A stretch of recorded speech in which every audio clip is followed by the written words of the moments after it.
Comes to the case number 3. It's a case of the 50-year-old male with a stroke and a fever. The transthoracic echo was done, but that was technically very difficult, so referred for transesophageal echocardiography. Now, when you are commenting on the view, first look at the structures and the modality. So why I am saying it is a transesophageal echo? Because a probe is here and the structure near to the probe is left atrium. It means we are looking at the heart from the back side.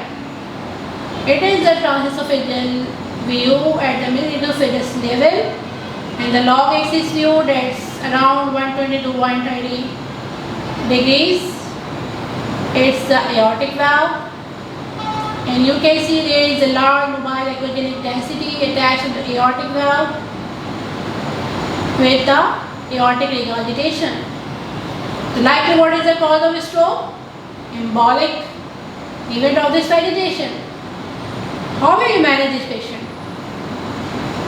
Will you send this patient for surgery or not? There are the clear guidelines. I will show you the chart. Whenever there is a neurological complication, and according to the ESC, European Society of Cardiology guideline in 2015, you have to do the clinical assessment, cerebral CT or MRI, transthoracic echo or TOE. If the patient has a heart failure, uncontrolled infection, abscess formation or the high embolic risk, yes, if any of these are present, you have to assess the mortality, surgical mortality. If the patient has a cranial hemorrhage, coma, severe comorbidities, stroke with a severe damage, if any of these is present, it means the patient has a high mortality and the poor outcome. Then you should go for the conservative management and monitoring. If any of these are not present, then you should consider the surgery. The short axis transesophageal view of the same patient. So what is the final diagnosis? It is a bicuspid aortic valve. Normally what happens? The aortic valve has a 3 cusps.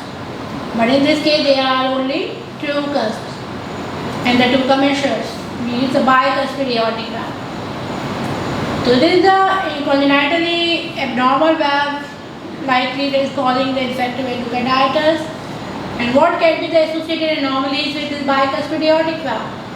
Whenever you have a bicuspid aortic valve on the echocardiography, you must have to rule out the other associated anomalies. The most common anomalies are the coarctation of aorta, ascending aortopathies. Other less common anomalies would be maybe the VSTs, PDAs and other congenital anomalies. Now comes to the case number 4. This is a case of the 60-year-old male where anterior wall MI, primary PCI to LAD was done. What are the findings in this view? What is the most common congenital anomaly causing?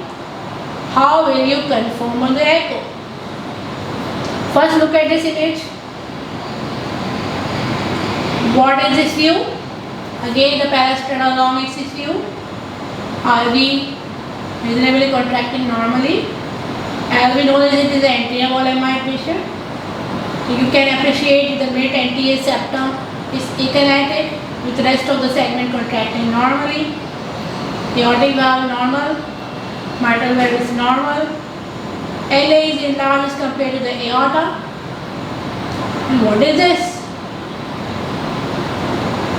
This is the dilated coronary sinus. So most often the candidates are confused in between the dilated coronary sinus and the descending thoracic aorta. But how will you differentiate between this? The dilated coronary sinus is anterior to the pericardium and the abdominal aorta is posterior to the pericardium. So the most common congenital anomaly causing the dilated coronary sinus is left persistent superior vena cava. How will you confirm the echo? You will have to do the agitated bubble contrast study and give the agitated contrast into the left arm. If the contrast appears first in this sinus and then into the RV, it means the patient has the left persistent superior vena pain. Now come to the case number 5.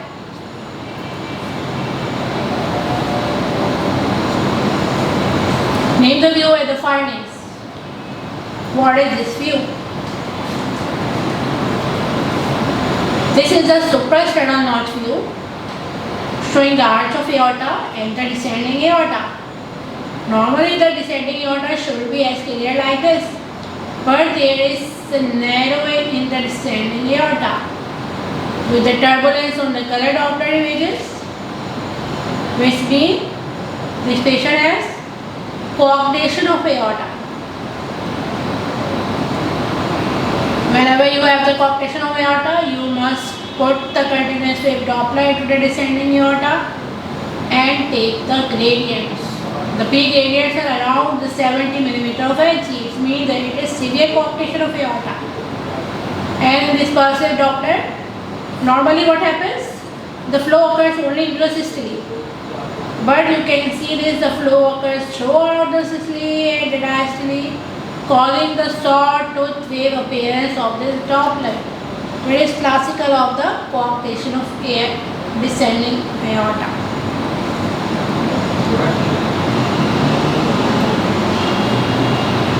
Now comes to the case number 6. A 60-year-old lady with the recent hip fracture now came with the shortness of breath.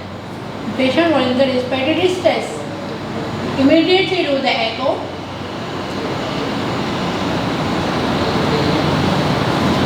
Look at these images.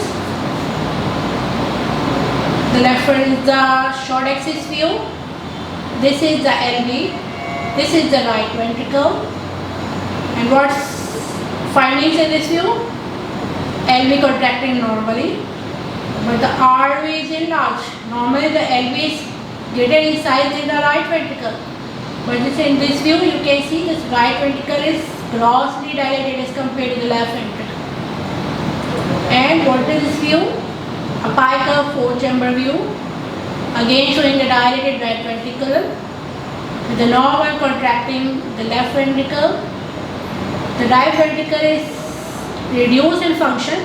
You can see on the anterior free wall, it's not contracting. But if you look at the apex of the right ventricle, it is hypercontractile. What this sign called as? It is called as a Buchanan sign. If the Buchanan sign is present, it is very specific of the pulmonary embolism, acute pulmonary embolism. Another thing you can appreciate into this view is the large mobile echogenic density moving into RA and the RV. In this present, the likely diagnosis should be the thrombus.